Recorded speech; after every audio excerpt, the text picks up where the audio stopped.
और मेरे भक्तों, आप लोग कैसे हैं? उम्मीद करती हूँ बढ़िया होंगे, फर्स्ट क्लास होंगे और बाबा को याद कर रहे होंगे। तो आज की जो बाबा की कहानी है ना, बहुत इंटरेस्टिंग है। आप मन से, दिल से ज़रूर सुनिएगा। आपको मतलब आप उनसे तो उनके चमत्कारों से परिचित हैं ही। इसको सुनने के बाद आप उनके और बड़े भक्त हो जाएंगे। वैसे मैं ये नहीं कह रही कि आप भक्त नहीं है, भक्त तो आप है ही, लेकिन हमें जब मतलब चमत्कारों के बारे में पता चलता है तो हमारी आस्था और बढ़ती जाती है कि और इस उम्मीद में कि शायद हमारे साथ भी कोई चमत्कार हो जाए। डेफिनेटली होगा, बस मन और श्रद्धा बना करके रखिए। तो आज की जो स्टोरी है वो आपको मतलब कई लोग सोचेंगे कि क्या बाबा ने ये सही किया, किसी की नज़र में सही है, किसी की नज़र में गलत है। तो ये कहानी कुछ इस प्रकार है कि गर्मी की रात थी। महाराज जी अपने एक भक्त के मकान के बाहर लॉन में कुछ लोगों के साथ बैठे हुए थे। इसी बीच दो व्यक्ति उनके पास आए। एक व्यक्ति जो है वो वकील का मतलब ड्रेस पहने हुए था और जो दूसरा जो व्यक्ति था वो धोती में था। दोनों ने बाबा को प्रणाम किया और वहीं पर बैठ गए। बाबा क्या कर रहे थे ना कि इन लोगों पर ध्यान नहीं दे रहे थे और वहाँ बैठे लोगों से बातों में मशगूल थे।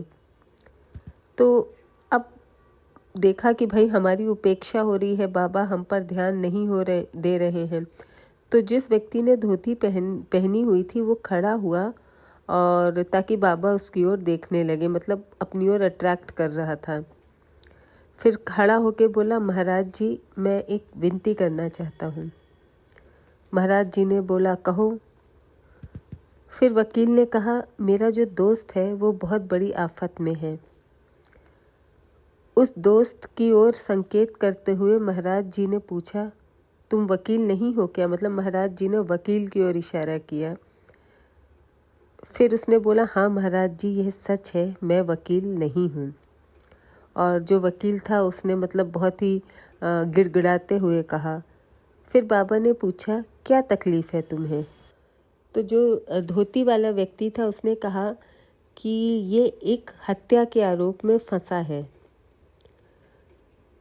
तो बाबा जी ने पूछा, क्या तुमने हत्या नहीं की? वकील ने कहा, नहीं, मतलब वकील नहीं था, वो वकील के भेष में था। क्या तूने हत्या नहीं करवाई? बाबा जी ने पूछा। हाँ, तो उसने ये स्वीकार किया कि हाँ उसने हत्या करवाई, पर किया नहीं पर करवाई। महाराज जी उसे देखने लगे और उनकी आंखों के सामने सारी घटना जैसे एक फीचर फिल्म होती है ना, तो उसकी तरह उन्हें दिखाई देने लगी। फिर बाबा जी बोले, उसने क्या बिगाड़ा था तुम्हारा? वो तो एक सीधा साधा और ईमानदार आदमी था, फिर तुमने उसकी हत्या क्यों की? तो उसने बोला, हाँ महाराज जी, पर ईमानदार तो था, पर मेरे रास्ते में वो कांटा था। महाराज जी ने कहा, उसके 3-4 बच्चे हैं, इसका तुम्हें कोई दुख नहीं है क्या? तो उसने कहा कि है महाराज जी। फिर महाराज जी ने बोला कि अब कसम खाओ कि ऐसा काम तुम फिर नहीं करोगे। फिर उसने कहा, नहीं महाराज जी नहीं करूँगा। तो उन्होंने कहा, अच्छा अब जाओ। क्या ये बरी हो जाएगा? ये धोती वाले व्यक्ति ने महाराज जी से पूछा। हाँ, महाराज जी ने कहा, इसे माफ़ कर दिया जाएगा। और ये कहते हुए महाराज जी उस हत्यारे की ओर देख रहे थे और महाराज जी ने कहा, जरा उस आदमी की पत्नी व असहाय बच्चों के बारे में तो सोच, कौन उनकी देखभाल करेगा? तो जो वकील के भेष में था वह कांपने लगा। महाराज जी कहते रहे, उसके बच्चों की देखभाल करना, उसकी मदद करना, तुम्हें बाद में पता लगेगा कि तुमने यह सब क्या किया। इस मामले में जो जज थे जिनको फैसला देना था, उन्होंने अपना फैसला पहले ही लिख लिया था, लेकिन देर रात वो फिर उठे और फिर से अपना फैसला उन्होंने चेंज किया। अब ये बाबा के प्रताप का ही फल था, क्योंकि फैसला लिखा जा चुका था। फिर जब फैसला आया कोर्ट का तो उस हत्यारे को बरी कर दिया गया। लेकिन उसका हृदय भी परिवर्तित हो चुका था। मतलब वो जो व्यक्ति था वो चेंज हो चुका था, पूरी तरह से उसका हृदय परिवर्तन हो चुका था। अब मेरी तरह आप लोग भी ये सोच रहे होंगे कि जब उसने एक निर्दोष इंसान की हत्या की थी तो बाबा ने उसे बरी क्यों किया। ऐसे ही एक देखिए एक कहानी और है कि एक जिनकी माताजी बहुत बीमार थी और वो रिक्वेस्ट कर रहा था कि उनको ठीक कर दो, पर बाबा ने बिल्कुल ब्लंटली मना कर दिया कि नहीं, उसको नहीं ठीक किया जा सकता, ये उसके कर्मों का फल है। पर यहाँ बाबा जी ने उसको बरी करवा दिया। अब ये क्या खेल है, ये क्या महिमा है, ये भगवान ही जाने। कहते हैं कि बाबा हमारा ये जन्म नहीं देख रहे, हमारे बहुत से जन्म वो देख रहे हैं। तो हो सकता उसका कुछ फल दिया हो बाबा ने, मतलब उनकी महिमा वही जाने। किसी को तो कितना भी मतलब बेकार से बेकार काम किया हो उसको बरी करा देते थे और किसी को ज़रा भी माफ़ी नहीं देते थे।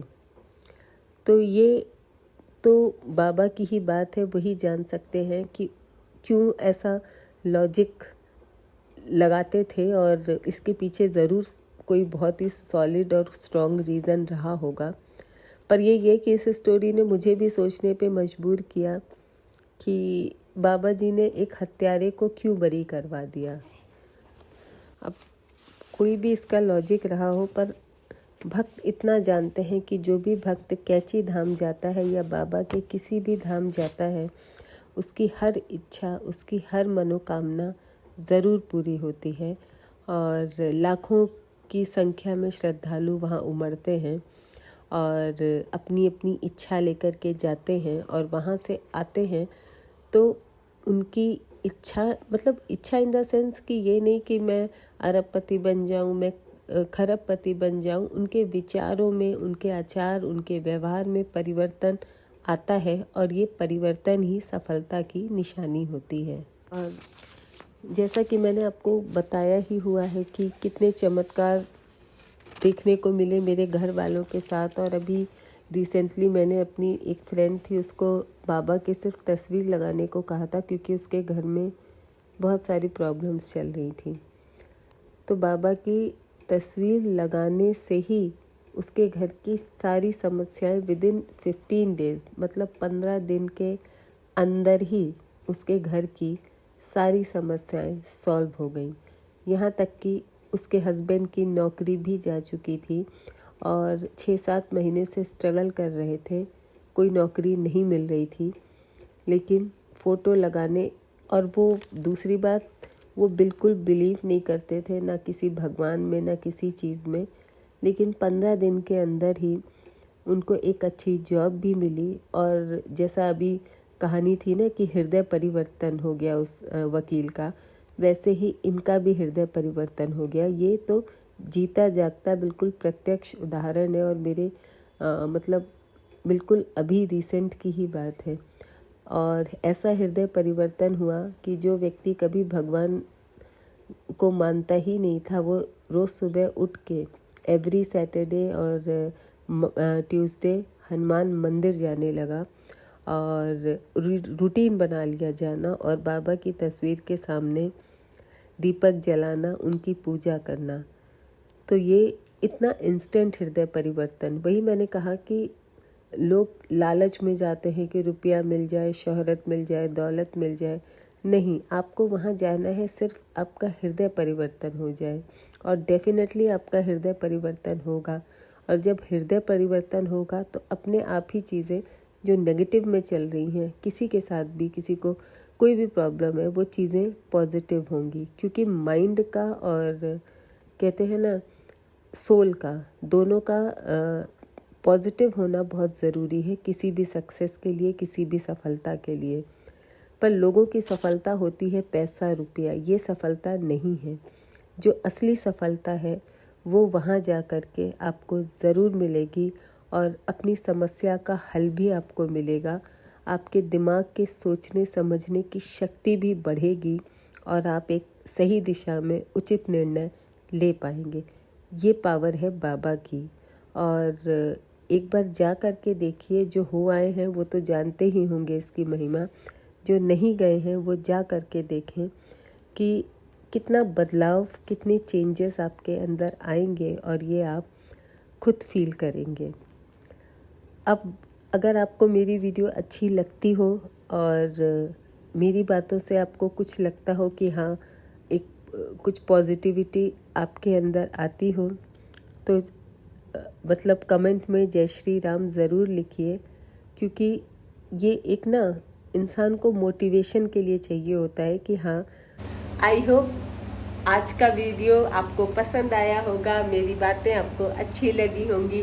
तो अच्छी लगी हो तो लाइक ज़रूर करिएगा, और जैसा कि मैं हमेशा बोलती रहती हूँ, क्या लिखना है, जय श्री राम, क्योंकि राम नाम ही सत्य है, बाकी सब मिथ्या है। दुनिया में दोस्तों राम नाम से ज़्यादा पवित्र कुछ भी नहीं है। तो लिखने में संकोच मत करिएगा, और अगर आपको मेरे वीडियोस अच्छे लगते हो तो कमेंट भी ज़रूर करिएगा, ताकि मुझे एक मोटिवेशन मिले कि मेरी बात आप तक पहुंच रही है।